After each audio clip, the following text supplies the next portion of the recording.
opinions on a podcast with Junior and Maze. And I'm here. Who else is with me? I'm Woodsy. Yeah. What a great evening we're having. I mean, it's raining out, so... But it's going to be 62 degrees tomorrow. You know what I got in the mail that I'm really looking forward to? What's that? I got the golf, like a golfing cage. Yeah? I think I spoke about it before, but I got that golfing cage from Temu that I'm really looking forward to setting up in the backyard. When it gets nice out, I got the AstroTurf to go in front of it. Nice. With like the little driving rubber, the little pitching rubber, all that good stuff. I'm pumped. Hey, you're going to keep the dog away from it. Why? She'll pee on it? Dogs love AstroTurf. No, I mean, she gonna poop on it. What's the objective? You just swing and hit it into the... Practice my swing. Okay. I have like a couple practice balls. Of course, they're pink, which is pretty good. Pink balls are great. They're better than blue balls. I mean, I have to be able to see them. In the grass? Turf? I mean, both. If they go... So, unfortunately, there's like a plot of land behind my house where if I totally air it out there, it's going straight back. So I'm totally ready. Is that Luna? Yeah. Is she purring on you? She's talking. I love mean, dogs.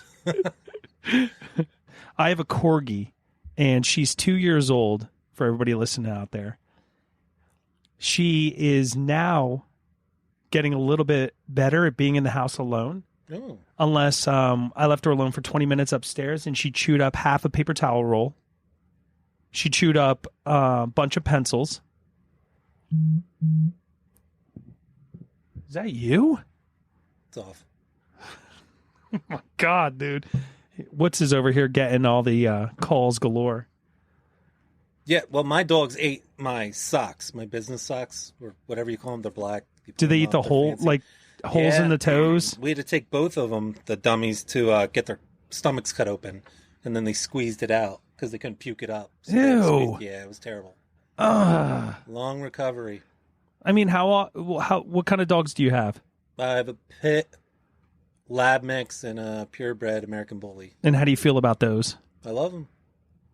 I could show you some videos right now. You'll be like, God damn, those are some good dogs. It's how you raise them. Like everybody always says, it's the owner. And it truly is. My wife, she can do a voice. Like if he's talking to the neighbor dog through the fence kind of aggressively, she can lower her voice just a little bit. And that dude feels so bad. He slinks his head. Yeah. And he's tail between the legs, walking away. He's 90 pounds. He's humongous. Whoa. I mean, half of Luna's weight is in her behind.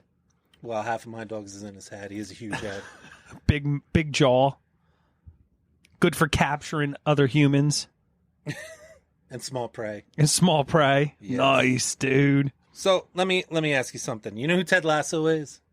I know the program, Ted Lasso on Apple TV. So Ted Lasso, when he was playing darts, he always talked about be curious, not judgmental. You're not supposed to judge people. Oh, yeah. And I think a great thing to dive into, I'm not sure if this has been done yet, is who is Junior? Who is Junior? Yeah, and I think everybody that's listening, they're curious about who you are. They're not judging you, you know what I mean? And I think we should dive into some questions about who the hell's Junior? And why should we care, It's funny because I had a training last week on... hang on, there's something going on here.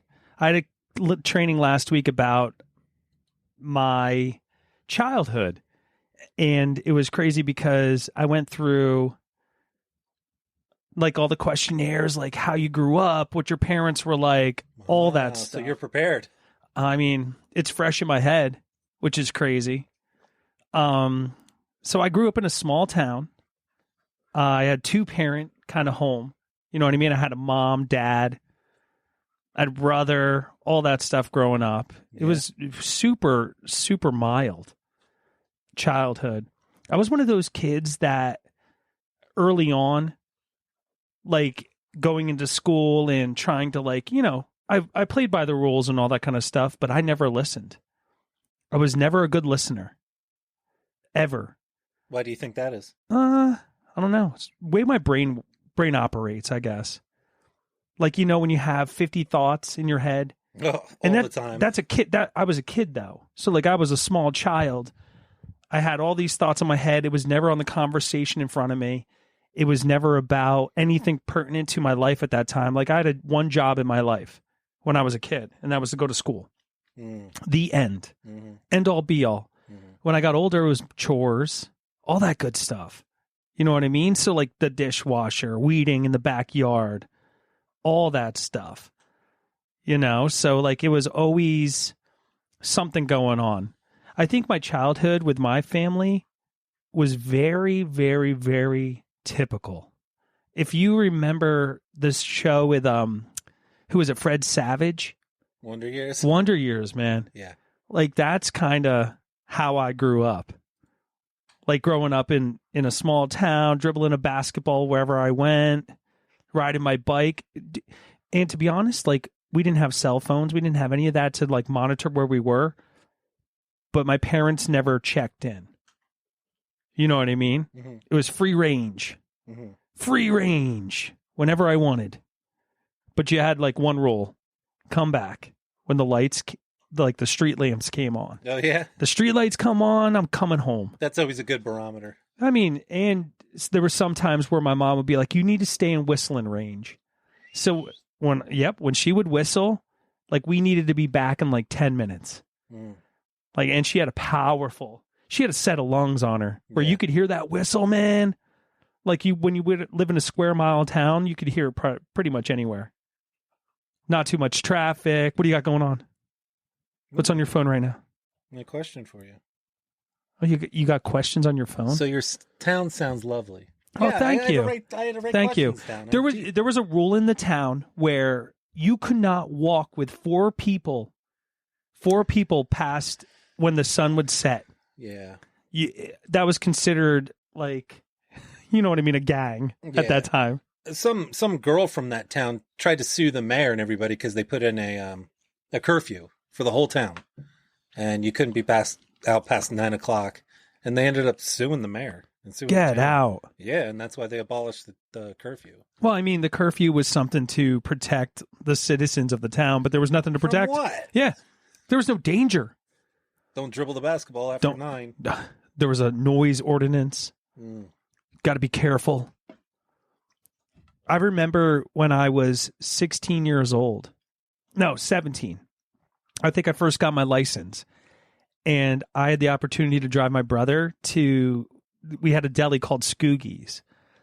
And I was watching Road Rules Australia. Probably like a marathon or something like that was on the television.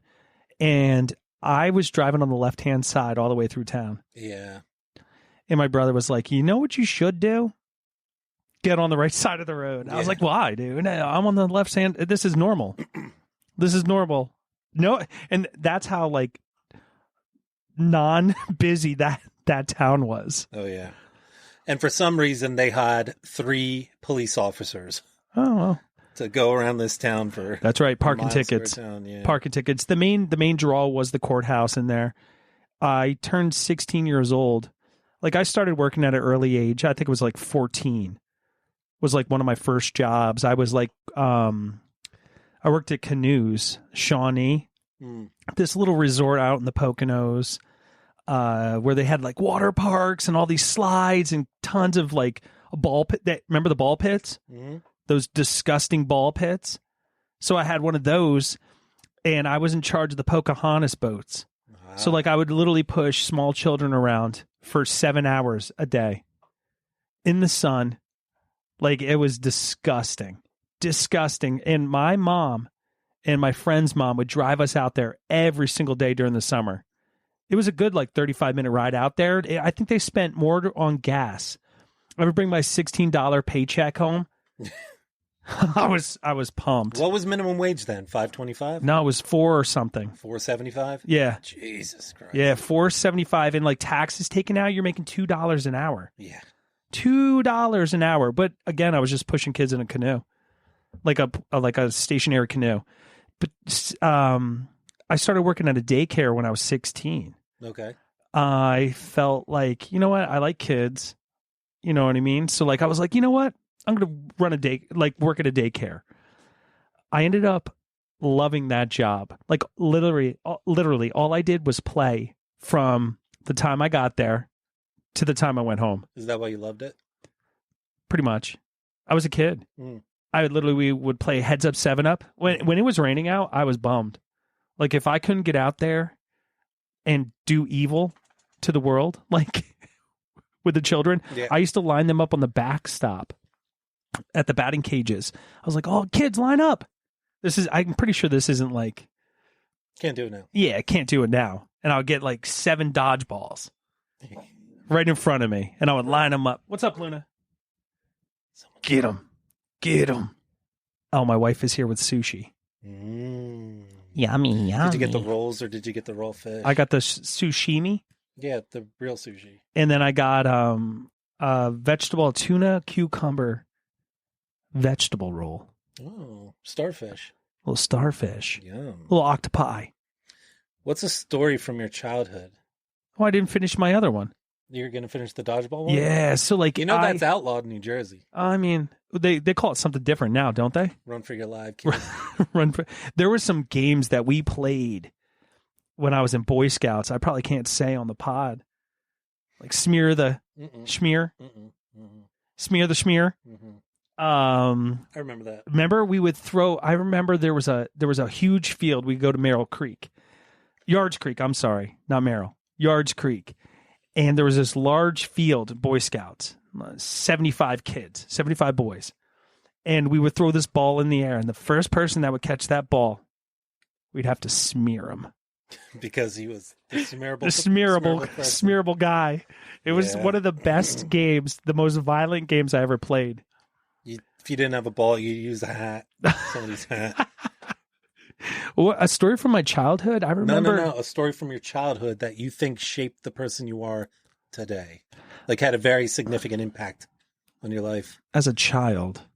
Yeah, I would say 15 under maybe. 15 under. I think there was a time that, oh my God, there's so many. Right. There's so many. So like the one that vividly sticks out of my head was when I put my brother in a cardboard box and I knew this was going to be an amazing ride for him. And at the bottom of the stairs kind of went, there was 15 steps down, golden, 15 straight down, but then there was a 90-degree turn. You know what I mean? So like I put my little brother in there and I'm like, little guy, you're going to make it. You're going to be amazing ride. He was like, I love my big brother. He's amazing. And I pushed him. And I thought the box would eventually like flip over and he would fall out of it. This man maneuvered down the entire 15 steps. Made it all the way down. Unfortunately, there was no wheels on this bad boy. My brother hit his face off the wall. And I felt awful. I was like, that little guy on my shoulder was like, dude. Probably shouldn't have done that. Yeah, man. And I remember my mom coming over and being like, hey, you're going to sit in this corner for a very long time. And I remember that corner to this day with like, I remember the curtains, the white, awful frilly curtains on the wall. It was the door to the basement, that dark, dungy, cement, dirt floor basement. Yeah. And I would sit there. I would sit on my hands because I would constantly fidget. Hey, come bring sushi. Thank you. Hi. How are you? I think I got too much, even though you told me to limit. This is all yours. Ooh wee! I heard the trip was awesome. It was so good. That's freaking great. So good. And it was really annoying to get to. Yeah. Ecuador is down there. Yeah, but it was so good. It was amazing. Like the things we saw were wild. It was just like the hardest thing was every day you do something, but it took all day. You're like, oh, we're going snorkeling. But to go snorkeling, you had to take a taxi. Oh, I stopped it. So like when I eventually got a little bit older after that, I still didn't learn from my lessons. So, I mean, that vividly sticks out of my head. Well, it's also because I think your brother joined the Jamaican bobsled team and he did the rear, didn't he? Of course. Doesn't he have a bigger nose than you? Stay with us. We'll be right back. Give it up For the dynamic duo, Guys that bring some sizzle and pop to a podcast. Here is Woodsy and some guy named Junior.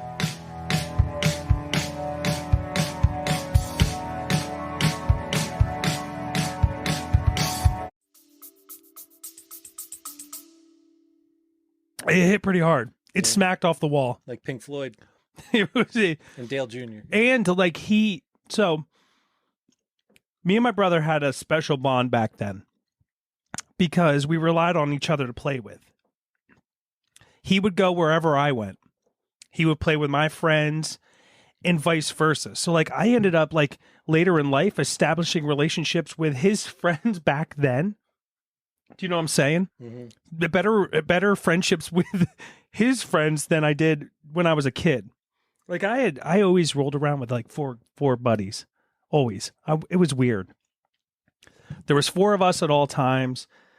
It was just, and I would go through like different phases. There was one point where when I was a kid, I had like musician friends that played in a band and they would sing. And Did they ever make it? no, I don't think so. Yeah, I don't either. But they were good. They were good. So like I didn't get into any of that. I kind of did my own thing. That's when I got into like basketball and stuff like that. And then forget it. When I started making money, when I turned 16, I remember the talk my dad had to me. And he was like, son, eventually you're going to have a girlfriend. Because I was still playing by the river. Dude, I was still trying to make, I remember lacquering up a chest we found down by the river, lacquering it up and making a boat and trying to sail down. How'd that go? That was great. I was the Rocketeer. I was Donatello. I was big into watching the movies of Star Wars, but I was never a character in Star Wars. Mm. Wasn't big into Star Trek. Absolutely. I was that kid at 5:30 on a Saturday morning on a second bowl of Nintendo Power cereal. Waiting for Saturday morning lineup to hit. Like 5:30 to 6:30, it kind of sucked. That Saturday morning lineup sucked.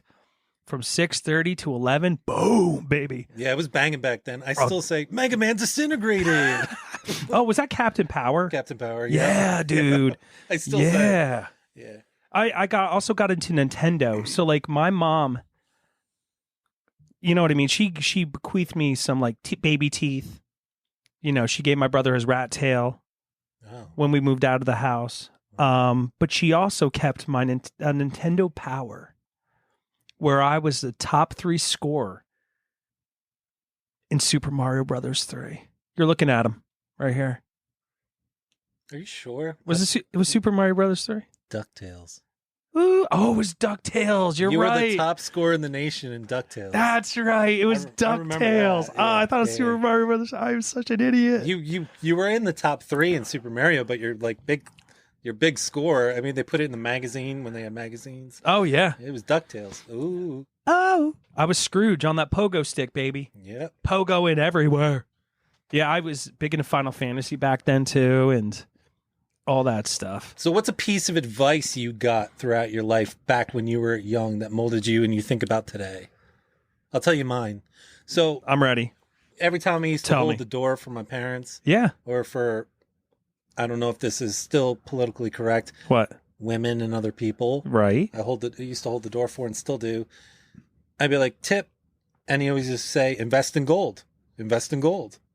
And I ended up actually investing in Who? gold. Who would tell you this? My father. Oh, get out. All the time. And so for some reason that always stuck. No, it's crazy. I don't know about your parents, but did they ever instill in you that business sense? None. Zero. None. Zero business sense.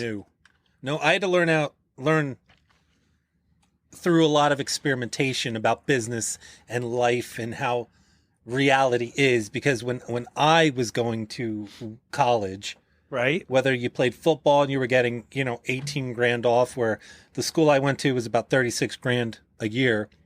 They sit you down, you're 17. Right. They say, hey, Right. we're freaking proud of you. Sign this loan. Right? And you don't understand at that time. You should have, but you don't understand at that time what that will mean for your entire life. Definitely. So through some experimentation, a lot of poor decisions, I learned about business. Had nothing to do with the way I was brought up or my parents. Point blank, period, the end. I was in the same boat.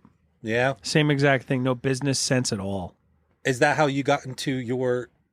We can't talk about careers, but is that how you chose the path you wanted to go down? Or is there something else you wanted to do? When I was a kid, I wanted to be a dentist.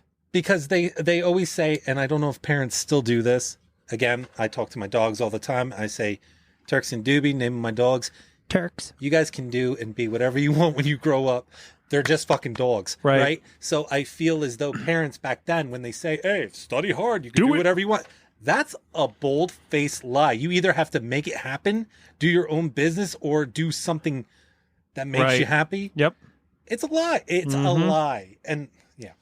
I don't think it's a lie, but I think it's something that parents do say to their children because at that point in life, their opportunities are endless, right?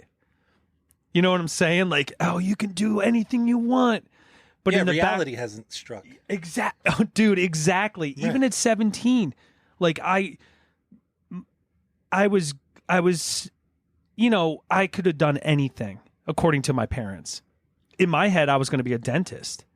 Then my parents actually, everything I wanted to do, they kind of try to make it, you know, shadowing. There was a point in my life where I did shadowing for the police. Oh, with this, yeah, okay. Yeah, so like there was the Easton Police. Me and my brother actually shadowed, and I remember they had a call at this. It was a car dealership back in the day, on ramp onto 22 there. We call it Cemetery Curve. There was that auto body shop, and there was a guy with a gun. They strapped on bulletproof vests on us, and I was done after that. I was scared so bad. They're like, "Oh, don't worry. These are just precautions that we need to take. We're pretty sure the suspect's not in the building." As we pull up to the building, and we're in the back of the squad car. Wait, you mean I'm not immortal? Wait, what's going on? I could get hurt doing this. And why do they call it Cemetery Curve? Yeah. You know what I mean? So like there was that happened. And then I remember for the dentist, there was a shadowing program that my parents got me into. After school program where I did talk to a dentist. He told me about med school and working on a cadaver. And I was like, no, I'm not operating on a dead body. I can't do it. You ever seen a dead body? Well, so unfortunately, as I got older, it was harder. That was one of the things I do remember. So like my dad never showed emotion, never showed that side of weakness. So like me growing up, I've never seen him cry. I've seen him cry one time in my life. One time. I think it was when his father passed. One time. So like for me, I constantly, that's why I feel like I say my feelings nonstop. It gets super annoying and I'm super naggy that way. Why? To my kids. Like I constantly tell them like how I'm feeling. I don't know if that's because of like what I went through, like constantly questioning, like, is this how I'm supposed to be? As I grow up and become a father and all this and a husband and all that kind of thing. Do I keep it a secret away from the kids? I chose to kind of be open in general. I don't know if that's going to affect them later in life and they're going to be talking to their friends and their close ones and saying the same thing. Hey, my dad said his emotions way too much.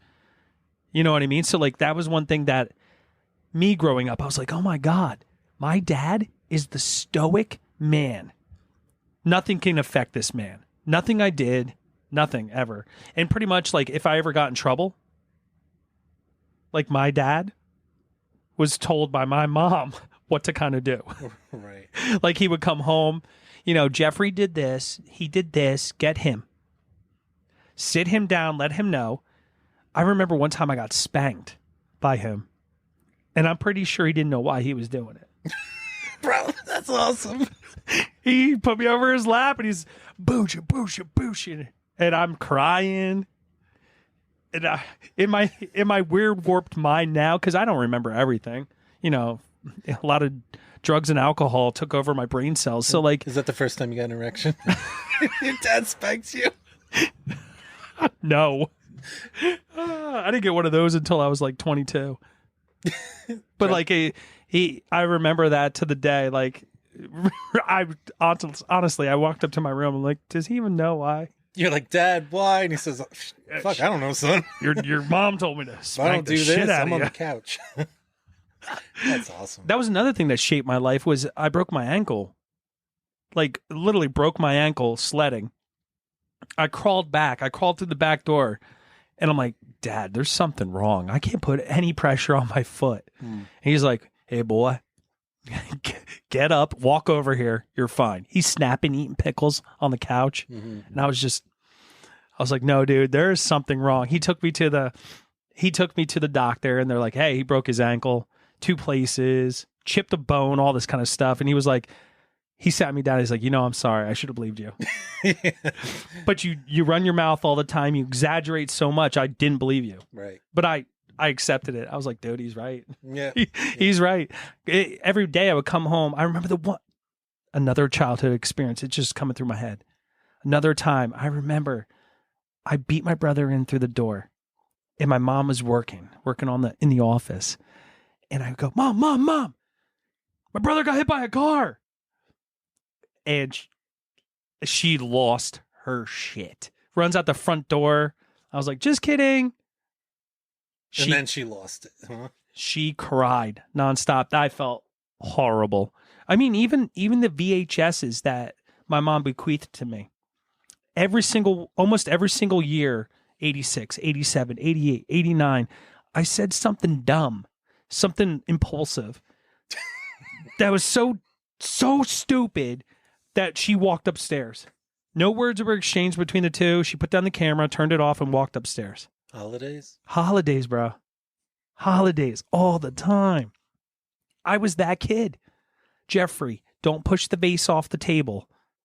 Slowly pushing it. Don't you do it. You're going to get in trouble. Well, I think you're just a curious kid. And Yeah. kids, when you're a kid, you're supposed to have an imagination. Do you remember playing, imaginating, and all that crap? At what point do you think that ended? Like you stopped, playing Army or whatever by the river, or you stopped doing X, Y, and Z. I remember I was sitting on the attic stairs playing with my G.I. Joe. I think I was 10 or 11. Mm. I was always a ninja. I'd always fight phantom guys in my living room and jump on the couch and be nuts. I remember, I don't find any joy in this anymore. Okay. At all. And my buddy Victor Lee, he would always come. He'd be like, hey, you want to play basketball? And I would always say, no, I gotta, go inside. My mom has something to do. I was lying to him because I would go play with my toys. Yeah. I had a pizza shooter for Ninja Turtles. I would shoot my G.I. Joes, all this kind of stuff. I remember I had no love. I had an attic full of Legos, and we had a little lounge chairs and all this cool stuff upstairs. And yeah, I didn't find joy in it anymore. I wanted to be outside. I wanted to play basketball. I wanted to be a shooting guard for the Orlando Magic. I remember me and James playing ball in the backyard with Victor, and we dominate. And I'm like, yeah, I'm good enough to be in the NBA. So good. Do you think with technology, kids are going to be playing with dolls? It's too late. Really? Yeah, it's too late. Like my kid pulled 3 epics today on some game I've never heard of. She's like, Daddy, look at this. And I'm like, that's amazing. I have no clue what I was looking at. None. And it made this huge scene. And then she's like, can I have $13.99? Oh, yeah. And I was like, she goes, for more pools. Do you think this was the first pool or the 10th pool? And I was like, what are you talking about? Like, what are you literally talking about? These gotcha games. Yeah. All these apps. So I pretty much, it's going to be on a phone or a tablet that kids are going to be playing with. Wow. We still buy my youngest, my 6-year-old American Girl doll. She's so into that. Yeah. So she loves that kind of stuff. For her birthday, she wants to go to Chicago to sit down with her American Girl doll and have a tea party. In Chicago? Yeah, and we live in Pennsylvania.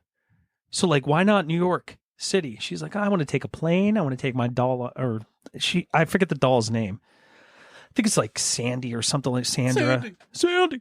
And she wants to go to Chicago and have some tea for her birthday. I'm like, for my birthday, we went bowling. We either went bowling or we had my boys sleep over. Water balloon fight in a field. Remember the Ouija board? I still love Ouija boards. Remember the Ouija board? My wife and I are on a kick of watching ghost investigations. Oh, yeah. So I wanted to talk to you and Mace about this. Penhurst Asylum, Yeah. all included. You guys have to come do I'm a in. live pod. I'm in. They do it with the ghost hunters. Oh, for real? You go with the ghost hunters and you try all their shit. Be like, is Susie Q here? And all that Is crap. this the MP? Yeah, I love it. But Ouija boards were the best. You know, one of your friends was always pushing that thing. But Always. yeah. I remember one time we had a kid sleep over and he peed himself. Or did you pee on him? No, dude. No golden showers that day. There was a Ouija board incident where it moved towards, will this kid get murdered? And it moved to yes. And he lost it. He was done. Why was he scared of getting murdered? By a ghost? Yeah.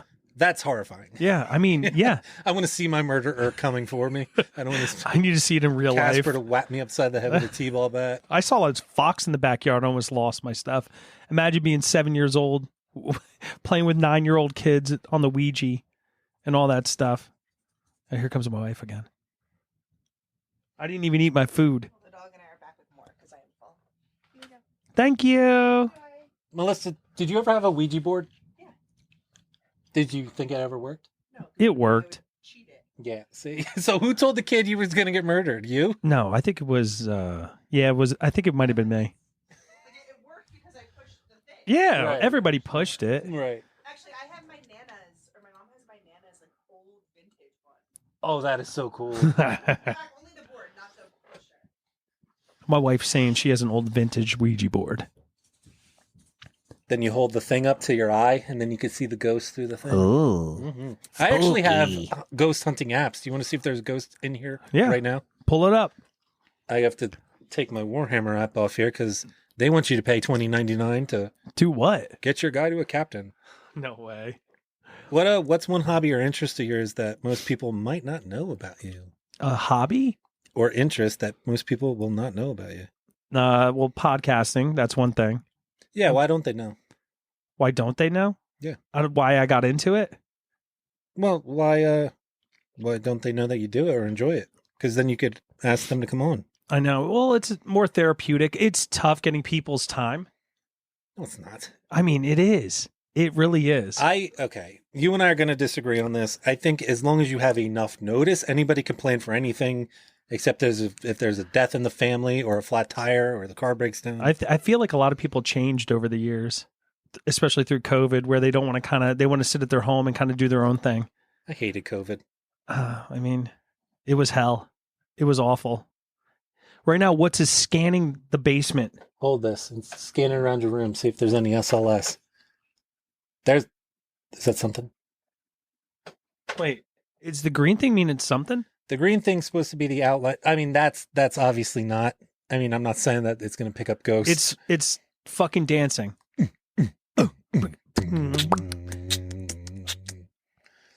No, Oh my God, it is so. It's all right. Hang on, let me scan. Because see, you'll see me. SLS. Nope, I see it on the wall. Oh shit. There's something on the wall. There's you. There's people sitting behind me. And then you could pull up the spirit box and ask it stupid questions. No way. This is called Ghost Tube. Oh my God. It's like Red Let's see. Tube. Oh, it can pick me up on the screen and you up on the screen. This is so bizarre. So we talked about this with Mace, how I like to get scared. I love that stuff. Whether it's real or not, it's still amazing. So when we did the pod down by the lake, were you nervous? No. And I was. because we weren't there was Far enough in? No, it's different if it's pitch black. There's only the light of the moon. You gave us these amazing glow necklaces. That's right. We had it That's looked right. like we were popping ecstasy and raving in the woods. 3 gay men just partying out there. What you guys up to? If we didn't have that stuff and you hear the crunch of the leaves Right. and really set the mood and the tone and freak each other out, then it's a lot of fun. I'd be scared. Well, that you must love camping. I love camping. Not in a camper, not in a No mobile. glamping. I taking the dogs, going to just listening to a bear walk by and make their noises. Yeah, I love it. Yeah, I love mean, I'm camping. scared of raccoons. Why? I don't know. When I went to Vancouver with my wife, there was like these rabid raccoons that were in Vancouver. We were going to Whistler. Okay, rabbit. Rabbit's way different than regular. There was like raccoons. a group of them. Yeah, you don't want a group of rabid raccoons. Ever since then, I was like, nope, I'm done with raccoons. Foaming, eyes bulging out, all that stuff. But you could punt those things. Other hobbies I had, I was into golf for a while. Like when I transitioned out of college, I ended up working at like a residential treatment facility. For what? Adolescent boys. Ew. Yeah, and girls. They had girl units too. So I was like a crisis counselor there, and I would lead group once a week and pretty much babysit. But babysit at-risk youths? At risk, yeah. Jesus, good for you, yeah. man. Right out of college, like it was literally $32,000 a year. I couldn't afford my student loans. Biden would have paid them off now. I mean, this was 22 years ago. Wow. 24 years ago when I was fresh out of college. And I came from a small town. It opened my eyes, man.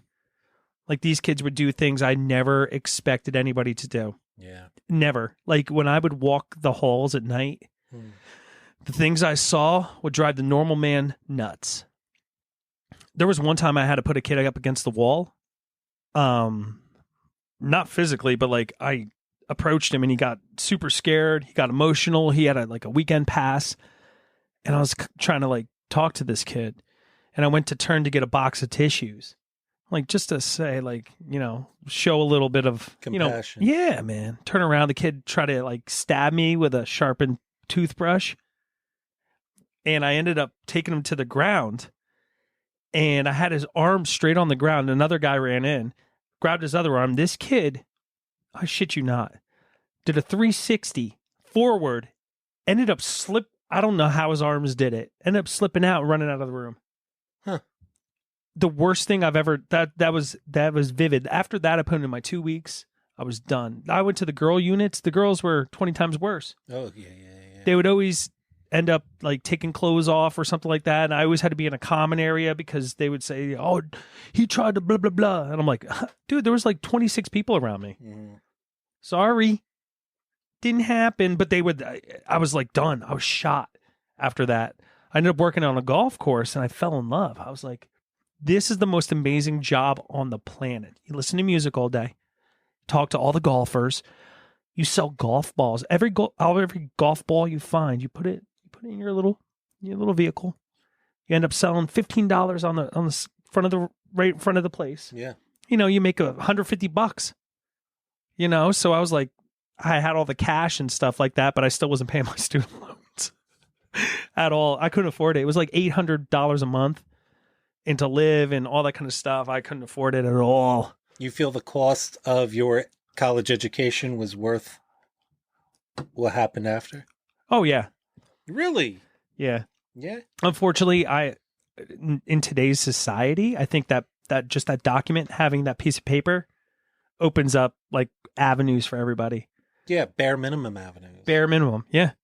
You like just need that just to get a $17.50 an hour, warehouse picking job. It's crazy. So like that's one thing I appreciated. Like I learned a lot from that job. I learned I never wanted to do it again.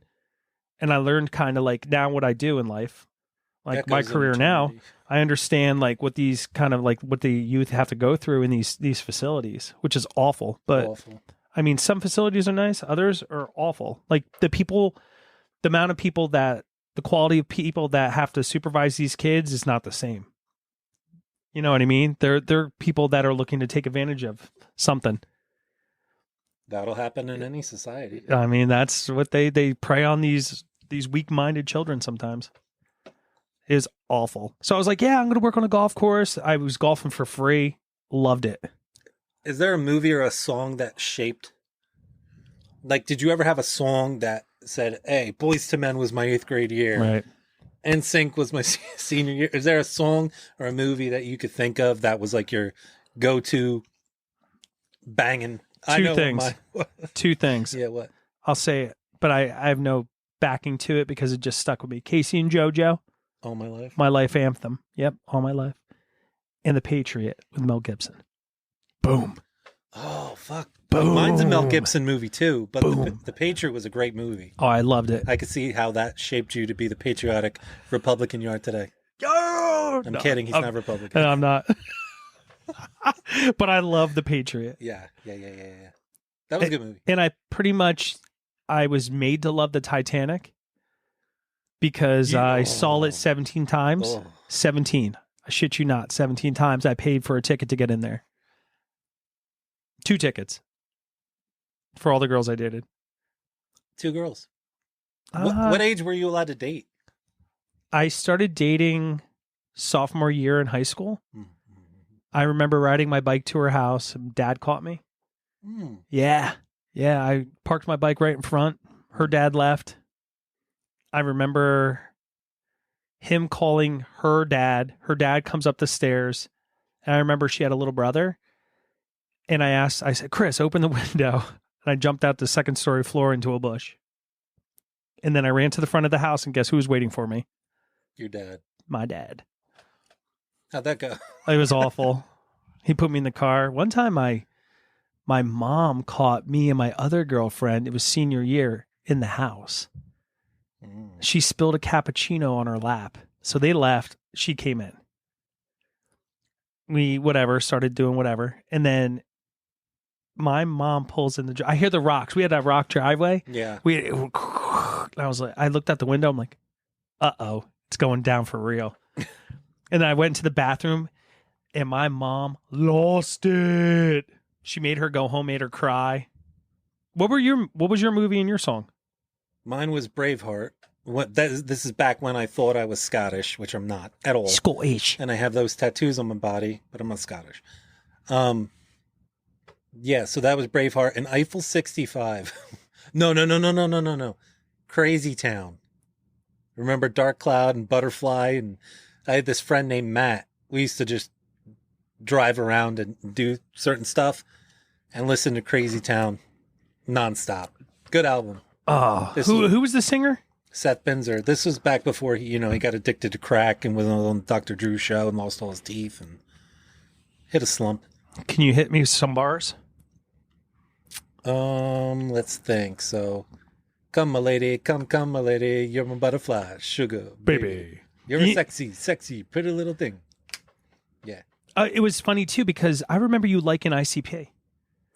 You used to bumping your trunk, son. Still bump ICP. I don't know how people do not like Insane Clown Posse or the Cottonmouth Kings or Tech Nine. They're so, and it's not like it's great music. It's just, where else are you going to talk about dumping somebody's body in a marsh lagoon and it being a great song? I know. And you introduced me to Purple Pills. Mm-hmm. Yep. Mm-hmm. Mm-hmm. Mm-hmm. Yeah. And pop pills of pop. It's a Midwest thing. Ow, we ain't got a clue. Ain't got a clue. Yeah, dude. I remember What, you think that. we live on a farm? Be for real. We got band brothers of drags, hummus of bills. Oh, yeah. It's the Dude. Saint Lunatics. Well, that was the jam. That I remember bumping all that stuff. I mean, it was funny too. We used to lift in a basement. Remember the basement we used to lift in? Yeah, I remember that basement. I mean, dude, it was straight Metallica. What else? What else? Limp Bizkit. Yeah. Remember They played Limp the same Bizkit? crappy music over and over and over again. If I had to hear Rage Against the Machine one more time, they used to play that Rage Against the Machine song before every football game. Yep. Everybody would be getting there all amped up. I'm like, can we please play some James Taylor or something? I don't need to listen to this. My first concert. Oh, yeah. James Taylor. He's going to the Mann Center where I saw Jason Mraz, the Philly yeah? Mann Center. No way. Guess how much the same ticket that I got for Jason Mraz cost for James Taylor? $82. 82 what? Dollars. Bro. In the seats? The seating section up here? Guess how much the front row is? $250? $3,600. I'll For pull it what? for James fucking Taylor. No way. Yeah. I told my wife, I'm like, you know what? We'll just listen to his greatest hits album because there's no way anybody's worth that. Unless it's, Taylor Swift. T Swift, baby? I couldn't name 3 of her songs, to be honest. I don't really like T Swift. You like T Swift. I'm sure I heard her. You're a T Swifter. Is that what shaped you? Football? Hell no. No, not at all. I think all the bad times in life shaped me the most. For some odd reason, my senior year of football, we were good. Right. It was odd. So I didn't like football. When I got to college, I could have played other positions. I just wanted to be a punter. And that's all I did. And I did okay at it. I tried to quit fucking 7 times. And, yeah, I don't know. Football, you either know you're like, if you're an All-American at the size school that I went to, didn't matter. You know what I mean? Oh, yeah. Because there's 32 jobs in the NFL. Where are you Right. going to go? And then the year I got out of college, they disbanded NFL Europe. They literally stopped doing it, like Rhine Fire. Remember all those teams? Yeah. So I think the best times in life are the worst times to learn from. Oh, totally. Totally. How do you appreciate it now? Oh, fuck. I appreciate every single day because I've had the highest highs, Right. wink, wink, and I've Wink, had wink. the lowest lows Right. where you literally think you're dying. You know what I mean? Yeah. That playing off of that, I lost my best friend to a car accident, and that kind of shaped me, to be honest, because when I turned 21, I got into a really bad accident with him. Mm-hmm. And we weren't wearing seatbelts and all that kind of stuff. So later he passed like Christmas Eve. Mm-hmm. And when I got the call, like I'm still a wreck. Like even when I head towards my hometown, I think about him. I think about, how some people say, those memories, will make you smile, like kind of fade a little bit. There's certain relationships where you kind of never forget. You know what I mean? Ever. Like I remember him living in the house. My parents didn't even know we lived in an apartment building, and he would be there all the time. He'd be waiting in my driveway. Like even today, like I wish he would like be in my driveway, idling, waiting with a 30 rack right in the back, of his car. Yeah. This kid had the ability to pull anything he wanted. He brought the fun, pretty much. Like that's how we grew up. That's how I became kind of like quote unquote a man. You know what I'm saying? Like with him. So he was like my counterpart at the time. Mm-hmm. So sometimes I talked about it before, but sometimes I still, when I drive because I got a new position, so like I don't drive the same way anymore. I head out towards like Somerville, Bridgewater, and Jersey. Yeah. I head out that way. I don't head towards my hometown. So I used to stop at his grave all the time and talk to him about like, yo, this is what my kids are up to. This is how me and my wife are doing, And like sometimes I guess people leave like little mementos on there. Like he was big into the Celtic knot and stuff. He was big into golf. He's the one that kind of like made me get into golf. We would always go to Canada together. He gave me his car when he got a DUI. Like his dad literally sold to my dad for like, God, I don't even know how much money. Was it a good car? No. Oh. Mitsubishi Mirage. Little stick action. Had 1, 3, and 5. Sometimes reverse woodwork. Your brother may have been driving that car by the river and dropped the tranny out of it and then parked it. Probably. Yeah. I wouldn't doubt it, man. I wouldn't doubt that. We would sing, what's that? It's not Chris Brown. I forget it. It's like, you say he's just a friend. You say he's just a baby. You got what I need. Oh my God. We jammed to Canada. We were stuck on Route 80 for like 3 hours. And we must have, on our way back from Canada. Oh, yeah. Yeah. So we came through Buffalo. We were on the right-hand side of Canada. We came through Buffalo down towards this way. And we were awful traffic. And we must have listened to that like 80 times. We'd always put our other friends in there, make fun of them, like without them knowing. So it was a good time, bro. Good time. He always brought the fun. And he would always, unfortunately, piss in my sink. Like my sink didn't work in my apartment. And I would always be like, yo, dude, you can't pee in there. He would always pee in there. And he was a diabetic too. So he'd always be like, yo, It's my diabetes. I have to. I'm like, Jesus. dude. I don't think that's the way it works. Yeah, well, but- I would always be like, oh yeah, makes sense. Yeah. Makes sense. Dude, got to. He's Yeah. got to. Yeah. It's life or death. So like it's even our bar scene. So like I grew up, it was the same 3 places we would go. We knew everybody. We'd clear the dance floor. Straight up just clear it. It'd be like parting the Red Sea. Evacuate the dance floor. I remember one time we were telling him, "Hey man, stay away from her. Stay away from this one girl." Oh no. Oh yeah. Oh, She's got something. No. And he's like, "Oh yeah, I'm just going to, take her out back and, we're going to talk." We're like, "Okay." Mhm. Takes her out back, comes back in. He's like, "Yo, I did it." I was like, "What did you do?" He's like, "Everything." I'm like, "My God, dude. We just literally 5 seconds ago, we told you not to. And you come back in and tell us this." Mhm. He was What like, happened? He ended up getting an STD. Oh, Yeah.